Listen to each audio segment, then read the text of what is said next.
All right, welcome to the conversation. Today, we're gonna solve a riddle that you guys have heard your whole lives. Why did the chicken cross the street? Well, it turns out it was to go to the National Prayer Breakfast. So we're gonna explain. And to help us explain, we're bringing in our own managing editor, Jonathan Larson, who's written a series of stories about the National Prayer Breakfast on TYT.com. Jonathan, welcome back.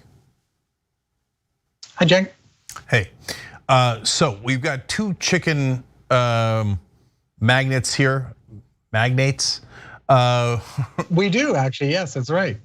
So there's Chick-fil-A, and then later there's another chicken dude involved in the story. We'll get to the second chicken dude in a little bit, but let's start with Chick-fil-A. How are they connected to this National Prayer Breakfast, which, if anybody's new to the topic, of course, puts together Democrats and Republicans, the highest people in the land, including the president, and Biden has gone, Pelosi's gone this year. And they pretend to be nonpartisan, as Jonathan has exposed. They are anything but. But I'm curious how the chicken enters the equation.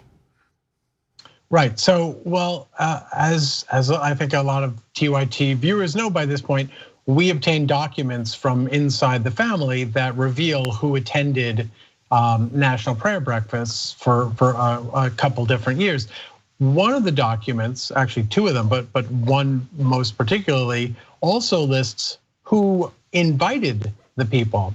And so one of the people we were looking at was a guy named Tim Birchfield, who invited a lot of people from Tennessee and elsewhere. And it turns out that Tim Birchfield is a Chick-fil-A franchise owner operator in Johnson City, Tennessee. And we actually got in touch with Chick-fil-A, and to their credit, they not only responded, they confirmed, yeah, Mr. Birchfield has been active with the National Prayer Breakfast for over 20 years, and he's been with Chick-fil-A since much longer than that as well. And of course, that this is of interest because it's sort of another data point in terms of the affiliations and the relationships that the National Prayer Breakfast have, which skew overwhelmingly evangelical, overwhelmingly Republican, overwhelmingly socially conservative, including opposition to reproductive rights, opposition to LGBTQ rights. So I think I was the last person left standing still doing the Chick-fil-A boycott. That started like 7-8 years ago when they came out as very anti-LGBT rights. And back then it was just LGBT. And then I think I finally gave in when I talked to other human rights and gay rights organizers, and they said, oh, we even dropped that. I said, okay, fine, and I think I had a sandwich. Do I have to go back to the boycott here? So but in seriousness, the question is it possible that this guy's a left-wing evangelical Chick-fil-A owner and franchise operator? Because they used to exist. Jimmy Carter's a left-wing evangelical. Oh, sure, they still exist. Yeah. So what's this guy's story? Yeah. So I do kind of want to address the boycott issue a little bit, which is, it's funny because a lot of people got angry online when we posted this about Chick-fil-A's involvement. And I kind of thought this story was the other way around, that this was telling us something about the National Prayer Breakfast. This was revealing something about the National Prayer Breakfast in terms of yet another data point that's conservative, socially conservative, anti-LGBTQ, evangelical. To your point about Mr. Birchfield, no, he is not a left-leaning evangelical. He has been active in political campaigns for Republicans. He was active with the gubernatorial campaign, Tennessee gubernatorial campaign of then Congressman Zach Wamp, who, by the way, is not only a family insider, but is these days pretty much the guy running the National Prayer Breakfast, and of course is also has been historically an opponent of LGBTQ rights. And there was one interesting thing I want to bring out about Birchfield's comments in an interview that we found online, a local podcast that he did in Tennessee. He talked about how after the infrastructure bill passed, which of course it has recently, he said immigration is going to be the next issue, and I'm going to be a part of that, suggesting even more directly than I just did, paraphrasing it, suggesting that he was going to be playing some kind of role, at least on a state level, in immigration policy, which is unusual, I would hope, because he's not an elected official. He doesn't sit on any, he used to sit on a state labor board, but he doesn't have any public role that would give him the power to play a part in that process. But his comments about immigration were also, sort of in line with what you would expect from a conservative Republican. And the other thing we know about him and his politics is that we went and analyzed the campaign donation records of everyone that we had a record of him inviting.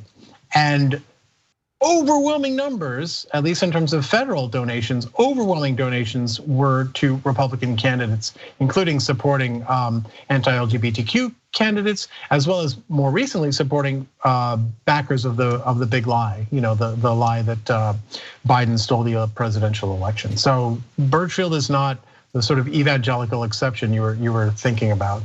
Yeah, so well that's the thing, right? For the uninitiated, this comes back to the National Prayer Breakfast being a front for right-wing evangelical movement, but having the Democrats give it their stamp of approval maniacally, I would argue irrationally. Well, I just said maniacally, so obviously I'm not a fan of it. But you have the secret documents about who they're inviting, and that's where this comes from. And you're right, this is not a Chick-fil-A story, although again, I do want to get back to the mysterious chicken connection here a little bit later. But it's a story about this group. And so when you see that invite list, are we, like, by highlighting some of the prominent right-wingers on there, because Mike Lindell is another one of them, Ben Carson is, and this was in your earlier reporting. Everybody can see all of those stories at TYT.com. Are we leaving out like 50% of the participants that are left-wingers and in favor of LGBTQ rights, and I don't mean the politicians attending, I mean the organizers, the donors, the people that are inviting people to this event? So it's very hard to do that definitively, exhaustively with a list that consists of 4,400 lines and then rows, and then something like a dozen or 20 columns of information. But the approach we've taken is, one is we've sort of done like spot sampling. We've looked to see whether we could find individuals who checked some of the boxes you've talked about. And we do that by literally doing searches, Control Fs, through the database that we have. And the other way we do it is sort of like by random check. Like, for instance, if we look at a specific person who comes to our attention only because they invited a lot of people, say there's nothing that sort of prejudices us towards what their politics are. It's just, oh, this person invited a lot. Who did they invite? And then we'll look, if we talked about Ukraine, for instance, we did the same thing with Ukraine. We looked at everyone from Ukraine. No LGBTQ people there, only one or two that we could even identify who support LGBTQ rights. One of whom was the Democrat who a European advocacy group later said had been misled to attend this. So the only advocates you can find, let alone actual people who are LGBTQ, tend to be the Democrats who get invited as part of this effort to show that it's nonpartisan. So John, I don't know that you have an answer for this because you're just revealing the information that exists. I'm more the opinion guy, but which, by the way, what my placard says. My placard says the opinion guy. Anyways, but it's nonetheless, I'll ask this.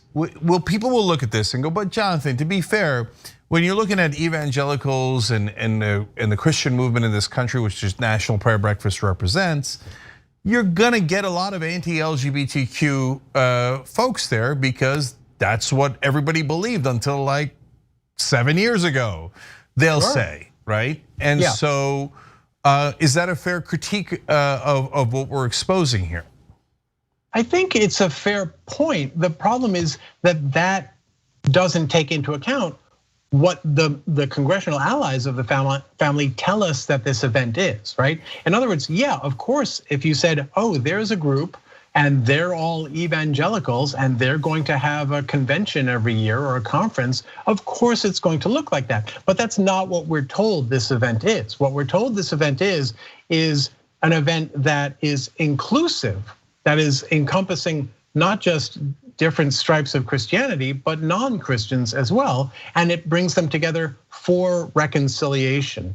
The problem is we've not been able to find people on the other side. Now typically the argument about reconciliation has come up when people have pointed out, hey, it seems that you've invited this bloodthirsty dictator to come to your breakfast, and they'll say, who needs prayer more than the worst sinners among us? The point is to use the values and the principles that Jesus stands for, in some people's minds, I guess, to reconcile, right? To bring those people, those bloodthirsty dictators, over to the forces of good. But when we looked for,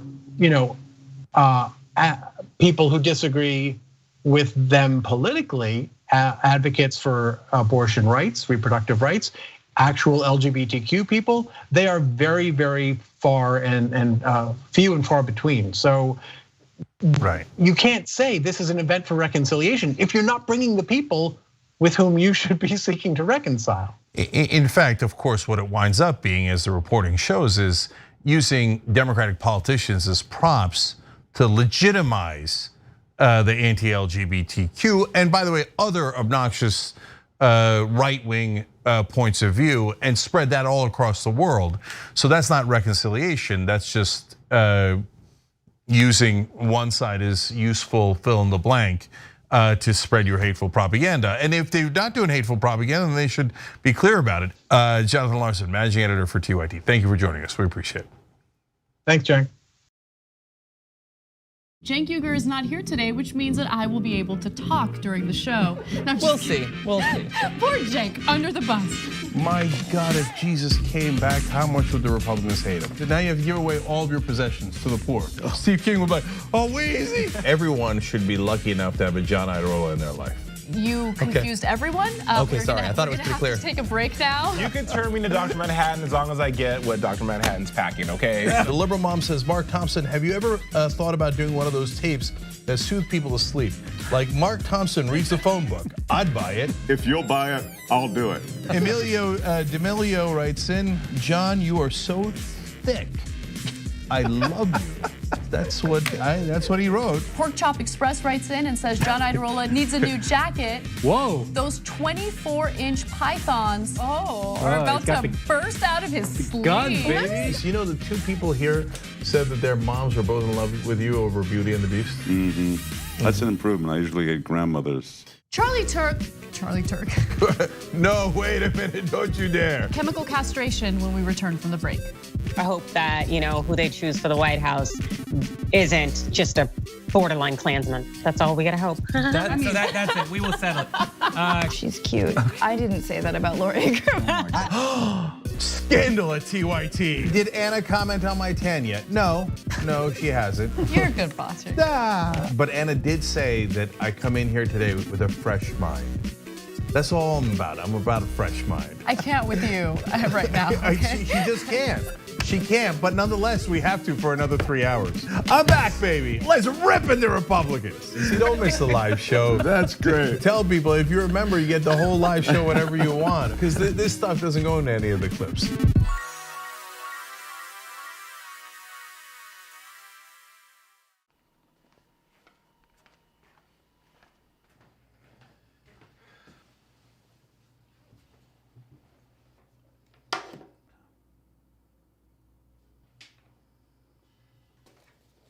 Welcome to the Damage Report. I'm John Iadarola. This is gonna be a big one. Meanwhile, in the Arctic, you know where this is going. You watch the Damage Report, the Arctic's on fire. Obviously, why would we be talking about the Arctic except to tell you that it's melting once again? The Republicans aren't that interested in it. I wonder why. Lift out of poverty up to 3.7 million people, including an estimated 1.3 million children. Hashtag save the children? Not if it costs money. I mean, come on. What's happening? I'm Dr. Rashad Ritchie, host of Indisputable with Dr. Rashad Ritchie. Here's the bottom line. I play no games about policy, period. Too many people's lives are at stake. So here's what I do. I challenge conservative ideology that hinders the growth of this country. I make sure we place our facts in proper context, and I have no problem debating anyone on a position that I have. Progressives have the ideas, to change the world. But when you really look at it, progressives have always changed this world for the better. I want you to tune into my new show, Indisputable with Dr. Rashad Richey, right here on the TYT network, 2:30 p.m. Eastern time, 11:30 a.m. Pacific time. I'll see you there. Everything that we've accomplished over the years is because of our members who've allowed us to remain independent of corporate interests and reach 20 million followers. Now is the time to bring as many people into the progressive movement as possible. We're inviting you to be the change and help bring a community-powered progressive change machine to life. Details are at tyt.com/change. If you're a member, thank you. We need you to remain so. If you're one of the thousands of viewers out there who's not a member yet, the time has come for you to join now. We need you more than ever. tyt.com/change. All right, back on the conversation. Now we got a Democrat running against another Democrat, and so that should be interesting. Who should win and why? Well, let's talk it through. Mike Ortega is a candidate for US Congress in California's 46th district. He's a biomedical engineer and he's running against current Democratic incumbent Lou Correa. So Mike, welcome.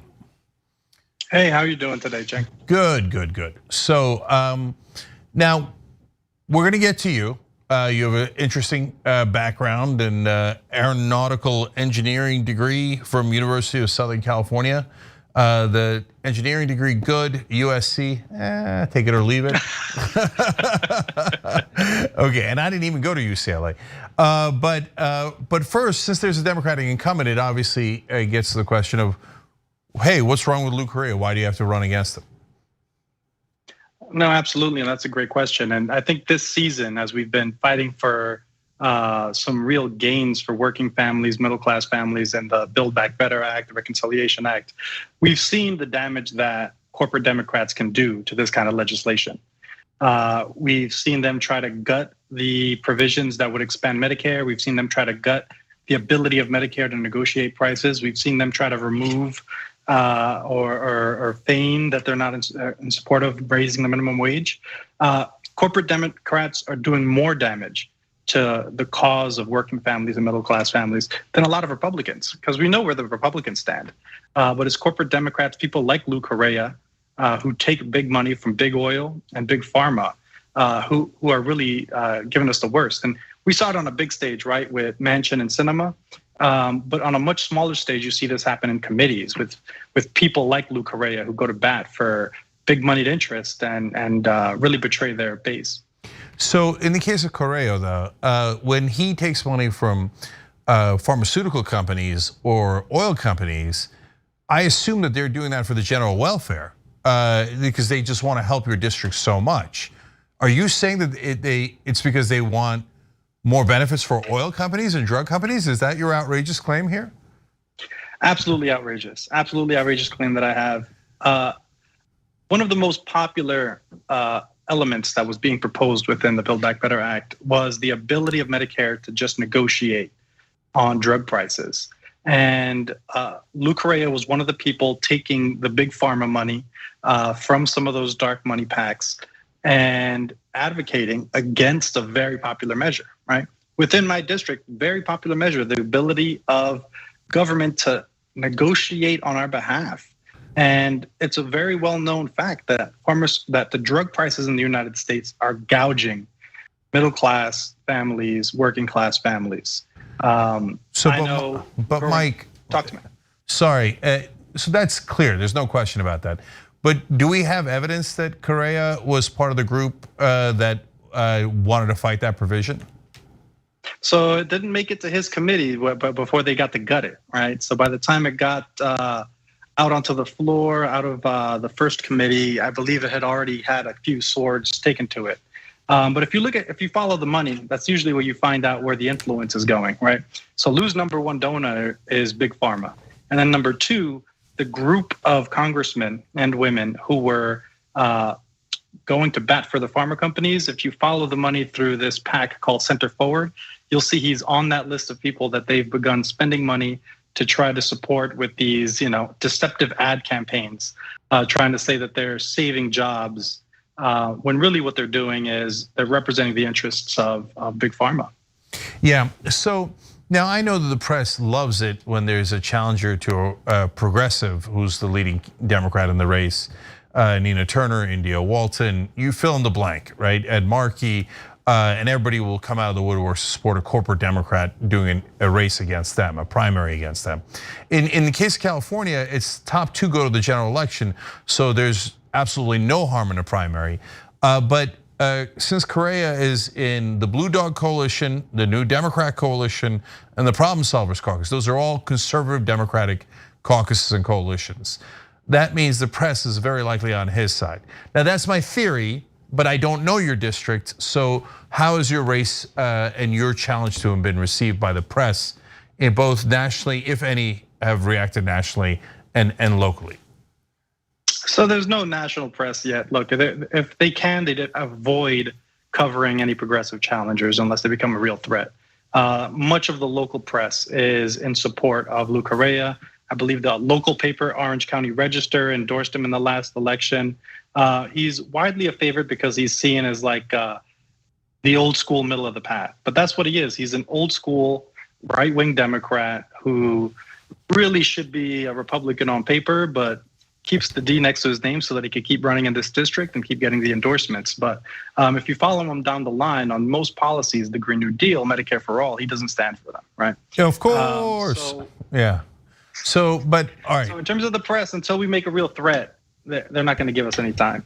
Yeah, all right, that makes sense. Like, it doesn't make sense, but I get it. I've seen it, trust me.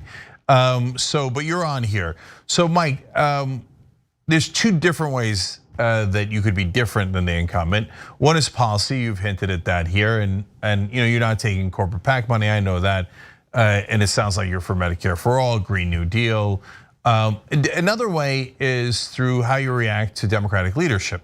Now, I know that it puts you in a difficult situation because if you say that you won't slavishly follow anything that Nancy Pelosi says, California reporters and press will turn on you viciously, and they will say, how dare you, she is the queen, and you must follow all her orders. But our audience here thinks there's absolutely no point in supporting you if you're gonna go support everything Nancy Pelosi tells you. So that puts you in a tough spot. So are you gonna listen to Nancy Pelosi when you get there? I mean, look, Mike, it's easy to laugh, but we've had dozens of people in your position who said they wouldn't, and then they did. Just a few things. Look, I grew up as a fighter. All right, that's one of the things. I grew up on tough streets, largely Puerto Rican community. I've built my own bones off the sweat on my back. Very humble upbringings. Mother from Puerto Rico, father from Ecuador. I don't like taking orders from anybody. And a part of what we're fighting for is to build the necessary coalition and base. So it doesn't matter what anyone in the Democratic leadership has to say, but that we have to take the unpopular stances. And what we're putting forward is a candidacy and a candidate who is brave and has the courage to take them on. That includes taking some unpopular votes. That includes not playing ball sometimes. So I think, recently we saw a pretty good vote where I think the squad voted down the infrastructure bill because that wasn't joined with the Build Back Better. There's a lot of criticisms that been given there, but our plan is to go in and really shake things up. So how would you have voted on that bill? Would you have voted with the squad or no? Yeah, I would have voted no on it. There's a number of reasons why I would have, but exactly the same politically as they did, which is right now they lost so much leverage, right, heading into it. So right now I know that they just passed the Build Back Better Act, but you need to be able to put your money where your mouth is, right? Republicans do this all the time, right? They demand all kinds of allegiances and votes, and they're very top down. Those guys vote rank and file like military, but it's always the Democrats who are supposed to be the nice guys who always compromise. And right now, if you look at the polls, progressive policies are popular. So why wouldn't you be fighting for it? Why wouldn't you be trying to expose corporate Democrats who are secretly trying to water down bills that would really have a meaningful impact to the families of working people? And that's what we plan to do. We plan to be confrontational. We plan to have a good time while we're doing it, and hopefully rustle some feathers. So Mike, there's a reason why they wouldn't do it. And just to, of course, to clarify, the Build Back Better bill passed the House, which of course means nothing. Passed the House, that's right. It hasn't passed the Senate, and the Just Democrats there said the whole point was to wait for it to pass the Senate, right? Otherwise you lose leverage, and you're right, they've lost all leverage, and Manchin is laughing and shredding it as we speak if he passes anything at all. But the reason why folks don't get confrontational when they get into Washington is because the minute you win, you're a congressperson, and they basically tell you, you made it, Mike, okay? And so now you're gonna upset everybody, you don't know what you're doing. The leadership is really smart. Pelosi's a master legislator. Here she's telling you she's gonna pass the Senate. So Mike, why are you causing trouble? This is really bad. We're gonna have to tell the corporate media you're a bad person, Mike. And then I'll accept it, and that'll be totally fine. Because too long we've seen Democrats compromise, make careers out of their positions, and that's not at all what I'm interested in doing, okay? I have a background working, doing labor organizing. I was a member of United Food and Commercial Workers, working on production lines. I've worked in production lines in garment factories as well. And my experience tells me, look, we need to fight, because today the working class in the United States, the middle class in the United States, are getting a real raw end of the deal. Meanwhile, you have billionaires competing to go into space. And so we don't have the time, we don't have the luxury to be polite. And so I'm not on board with trying to play nice or patty cake with anybody that's in the DNC, and I don't plan on playing patty cake with the incumbent who's here right now. All right, by the way, the website's ortegaforcongress.com, ortegaforcongress.com. And you can, again, no corporate PAC money. So there are no oil companies, no drug companies that help his so-called Democratic opponent. So that's your links to donate and volunteer. We'll have the links down below if you're watching this on YouTube or Facebook. And Mike, one more thing. So in your district, what are a couple of your positions that are the most important, so people have a sense of what you're gonna fight for? Absolutely, so we are fighting for overwhelmingly popular platform elements, right? So Medicare for All is at the top. In 2020, Bernie Sanders won around half of the votes during the Democratic primary, more than the next 5 candidates combined. These are policies that are popular in this district. Second is a Green New Deal. The question of whether or not we're investing in green energy and providing clean air and clean water for our children to have, it was important to the people that are here. And lastly, it's legalization now for undocumented workers. Undocumented workers make up a large backbone of the labor force, not just in California, but across the country. And they're an entire segment of the working class who pay taxes, who live here, who are part of the economy, who are marginalized and disenfranchised. And today we need legislators who are gonna fight to actually give a pathway to citizenship for DACA students. We're gonna need pathway to citizenship for workers who have been here living, raising their families. OrtegaForCongress.com is the website. Mike, thank you for joining us, we appreciate it. Thank you so much, Cenk, this was great. No problem.